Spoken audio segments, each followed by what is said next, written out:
هلو هلو، معاكم محمد من موري في فيديو جديد من خماسية.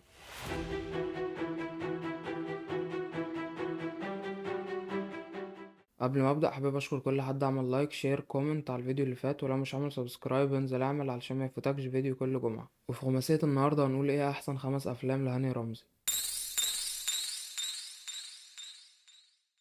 والمركز الخامس هيكون من نصيب فيلم جواز بقرار جمهوري، واللي قدمه هاني رمزي سنة 2001، وبتدور أحداث الفيلم عن عمرو اللي هو هاني رمزي وريهام اللي هي حنان ترك. وكان عمرو بيشتغل موظف في وزارة الخارجية وبيقرر إنه يتجوز ريهام. وكان عمرو عايش في حارة اسمها ميمونة القرد، ووالده كان الفنان الكبير سعيد صالح الله يرحمه، ووالدته الفنانة الكبيرة سناء يونس الله يرحمها. وكانت ريهام جارة عمرو، لكن بيجي لوالدها ترقية، فبتنقل هي وأهلها للمقطم، فبيرفض أهلها جوازها من عمرو. فقرروا ريهام وعمرو إنهم ينتحروا علشان يجبروا أهلها على الجوازة دي، وطلبوا إن يتعمل لهم فرح كبير. وقرر عمرو إنه يبعت دعوة لرئيس الجمهورية، فأبى رئيس الجمهورية الدعوة. وبتدور أحداث الفيلم عن تجهيزات الفرح وبتحصل مشاكل، وكلف رئيس الجمهورية شكري عبد السلام اللي هو الفنان الكبير حسن حسني الله يرحمه إنه يشرف على الفرح. وبيبدأ شكري يحل كل المشاكل اللي واجهتهم لحد ميعاد الفرح. فقرر الرئيس إنه يحضر الفرح في الحارة، فزينوها وحطوا فيها شجر علشان تليق بيه. وبيحضر الرئيس الفرح وبيقدم له أهل الحارة 4000 طلب. وبيخلص الفيلم على كده،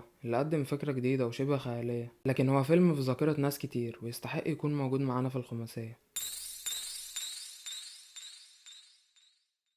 المركز الرابع هيكون من نصيب فيلم محامي خلع، اللي قدمه هاني رمزي سنة 2002، وشاركوا البطولة داليا البحيري وعلا غانم. وكان هاني رمزي قايم بدور محامي اسمه بدر، وعلا غانم كان اسمها مها وكانت زميلته في المكتب. وكان صاحب المكتب ده الفنان الكبير وحيد سيف الله يرحمه، وكان اسمه عسكر. وكان والد بدر الفنان حسن حسني، وكان اسمه عبد الرحيم النوساني. وبيمر بدر بأحداث كتير لأنه بياخد قضية خلع لداليا البحيري اللي كان اسمها رشا الورداني. وبينجح بدر في القضية وبيتحكم لرشا بالخلع. وبدأ بدر يحب رشا وهي كمان تحبه، وكان والده هو العمدة. وبيمر بمواقف كتير بتبين انهم مختلفين جدا عن بعض، سواء في المستوى الاجتماعي او المستوى الثقافي. وبتروح له معاها زميلته علشان بتحبه، وبترجع رشا للقاهرة. وبدر بيفهم رشا انهم ما ينفعوش لبعض، وبيبقى بدر اكبر محامي خلع في البلد وبيفتح مكتب لوحده.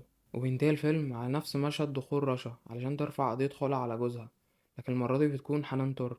والفيلم ده لازم يكون موجود في الخماسية لأنه قدم كوميديا لذيذة، وكمان تقدر تكرر الفرجة عليه. وما نقدرش ننسى الظهور العظيم للفنان الكبير خالد صالح ربنا يرحمه. ورغم ظهوره في مشهد واحد، لكنه بيقدر يخطف الكاميرا، ودي بتعتبر البداية الحقيقية ليه من الفيلم ده. والمركز التالت هيكون من نصيب فيلم أبو العربي، اللي قدمه هاني رمزي سنة 2005. وكان اسمه أبو العربي اللي كان شغال في التجارة في بورسعيد، لكنه بيفشل. وكان بيحب مهجة اللي هي منة شلبي، لكن أبوها اللي كان الفنان وحيد سيف رفضه. وكان أبو العربي عمل تمثال لأبوه علشان شهيد، وكان كل ما يحط أبو العربي التمثال في مكان كان بيتشال. وبيقرر أبو العربي يسافر اليونان علشان يشتغل ويجيب فلوس ويرجع يتجوز مهجة. فسافر بطريقة غير شرعية، وصاحب المركب رماهم في البحر قبل شواطئ اليونان. وبتنقذه جوليا، وبينصب ابو العربي على معاطي اللي كان قايم بالدور ده الفنان الكبير صلاح عبد الله. وبيسافر معاطي اليونان وبياخد ابو العربي فلوسه. وجوليا هي والدها بتساعد ابو العربي انه يفتح شركة كبيرة، وبنى ابو العربي قرية سياحية في بورسعيد. لكن موجة قررت ان هي تتجوز معاطي في يوم افتتاح القرية السياحية بتاعة ابو العربي اللي لسه بيحب موجة. وبيقولوا لمعاطي في الفرح ان بدلته مليانة مخدرات، فبيهرب من الفرح وبيتجوزها ابو العربي. ودي بتكون نهاية الفيلم اللي ليه شعبية كبيرة جدا وناس كتير بتحبه، وقدم ظهور مختلف ومميز للنجوم اللي شاركوا فيه. فكل ده يستحق انه يكون موجود معانا في الخماسية. والمركز التاني هيكون من نصيب فيلم عايز حقي، اللي قدمه هاني رمزي سنة 2003. وشاركوا البطولة نجوم كتير منهم هند صبري وحجاج عبد العظيم وعصام كاريكا ولطفي لبيب. وبتدور أحداث الفيلم عن صابر الطيب اللي هو هاني رمزي، وعن خطيبته وفاء اللي هي هند صبري. وكان صابر خاطب وفاء من 6 سنين علشان مش قادر يجيب شقة، لكن بالصدفة بيقرأ مادة في الدستور اللي بتنص على ملكية الشعب للمال العام، وبيطالب صابر بحقه. وبيجمع توكيلات كتير من الشعب علشان ياخدوا حقهم، وبيجي لصابر عروض كتير هو اللي معاه علشان يشتروا حقهم، لكن وفاء كانت رافضة البيع. وبتدور الأحداث وبيكتشف صابر إن مفيش أي حاجة تستاهل إنه يبيع وطنه، وبيغير تفكيره تماما. ودي بتكون نهاية الفيلم اللي مش بس قدم لنا كوميديا، لأ ده قدم لنا قضية مهمة جدا، فأكيد يستحق إنه يكون موجود معانا في الخماسية. وطبعا ما ينفعش ننسى المشهد العظيم للفنان اللي كان ضيف شرف في الفيلم، اللي كان الفنان الكبير عبد المنعم مدبولي الله يرحمه، وهو بيقول لصابر: بيع يا عواد.